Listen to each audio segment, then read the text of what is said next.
صورت انعام کی آیت نمبر 40 میں اللہ تعالیٰ نے اپنے پیارے حبیب نبی کریم رؤوف الرحیم حضرت محمد مصطفیٰ صلی اللہ علیہ وسلم کو ارشاد فرمایا ہے کہ اے میرے حبیب علیہ الصلاۃ والسلام، قل آپ ان کو ارشاد فرمائیں، ارأیتکم، یہ اہل مکہ اور مکے کے جو کافر ہیں جنہوں نے آپ کی نبوت کا انکار کیا ہے، ان سے پوچھو، قل اے میرے حبیب علیہ الصلاۃ والسلام آپ ان سے پوچھو، ارأیتکم، کہ اے مکے کے کافروں مجھے یہ بتاؤ، ان اتاکم عذاب اللہ، اگر تمہارے اوپر اللہ کا عذاب آ جائے،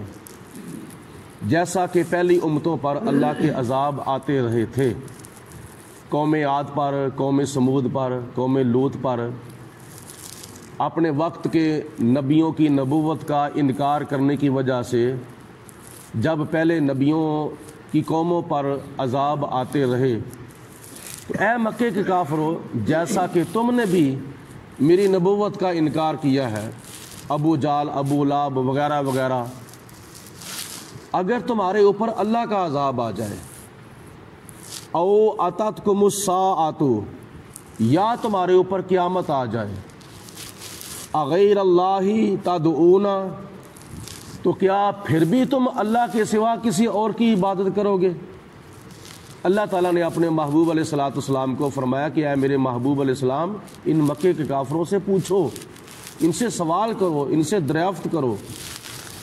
کہ اے مکے کے کافروں، ان کنتم صادقین، اگر تم بتوں کی عبادت کرنے میں سچے ہو اور بتوں کو ماننے میں اگر تم سچے ہو، اپنے وہم و گمان میں اگر تم حق پر ہو، سچ پر ہو، تو پھر اس بات کا جواب دو، اگر تمہارے اوپر میرا انکار کرنے کی وجہ سے، قرآن پاک کا انکار کرنے کی وجہ سے، اللہ وحدہ لا شریک کی توحید کا انکار کرنے کی وجہ سے تمہارے اوپر اگر اللہ کا عذاب آ جائے یا تمہارے اوپر قیامت آ جائے، تو ان دونوں صورتوں میں پھر بھی تم بتوں کی پوجا کرو گے، پھر بھی تم اللہ کے سوا کسی اور کی بندگی کرو گے؟ تو جواب دو اگر تم سچے ہو۔ تو اس کا جواب ان کے پاس کوئی نہیں تھا اور نہ ہی انہوں نے جواب دیا تھا۔ جواب دیتے بھی کیسے؟ کیونکہ اس سے پہلے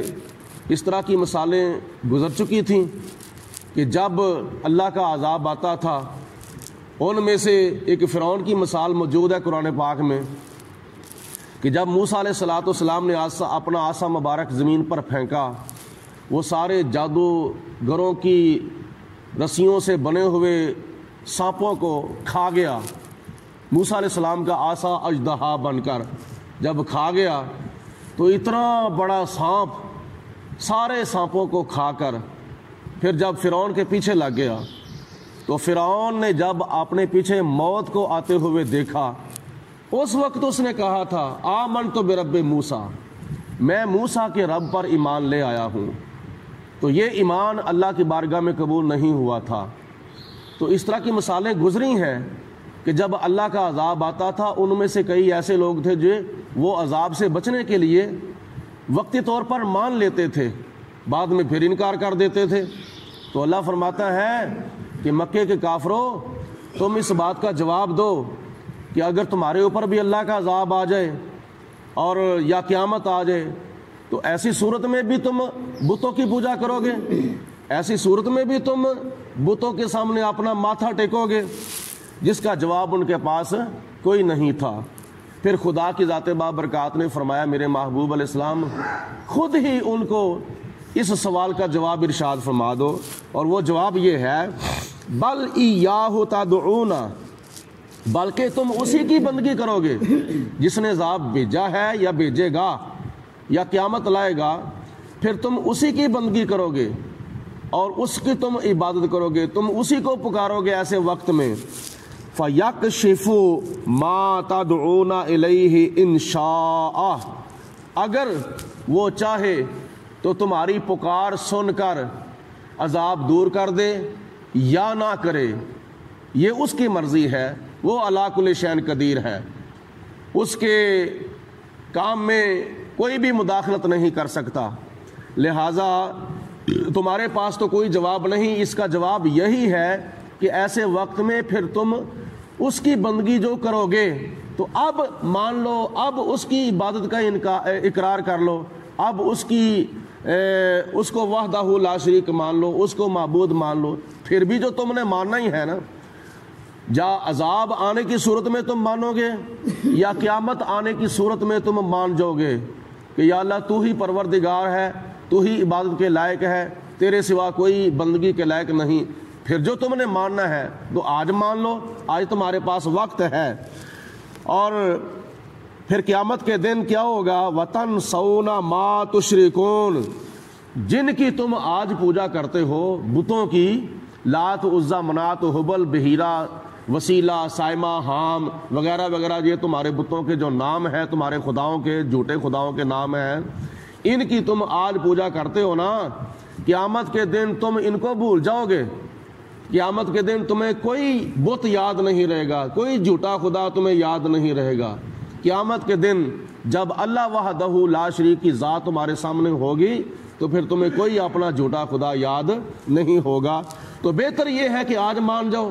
لیکن ان کے دلوں کے اوپر ایسی موریں لگی ہوئی تھیں، ختم اللہ علی قلوبہم وعلی سمعہم وعلی ابصارہم۔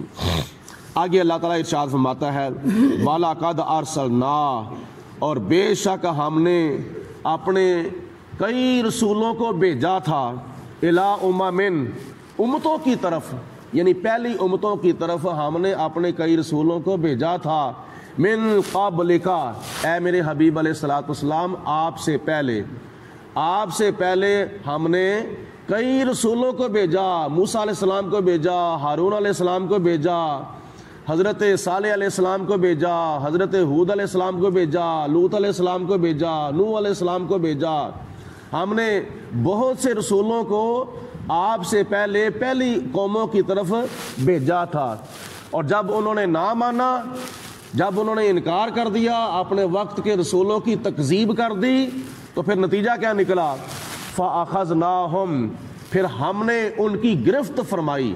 پھر ہم نے ان کی پکڑ فرمائی، بالباسائی، بڑی سختی کے ساتھ، والضرائی، اور بڑی تکلیف کے ساتھ۔ بالباسائی سے مراد ان کی مفلسی اور ان کا فقر ہے، یعنی ان کو غریب کر کے اللہ تعالیٰ کی ذات بابرکات نے جھنجھوڑا۔ والضراء، اس سے مراد ہے ان کو بیمار کر کے اللہ کی ذات بابرکات نے ان کے اوپر عذاب نازل کیا، غربت کی شکل میں اور بیماری کی شکل میں خدا کی ذات بابرکات نے ان کی پکڑ فرمائی، لعلہم یتضرعون، تاکہ وہ گڑ گڑائیں، اللہ کی بارگاہ میں روئیں اور معافی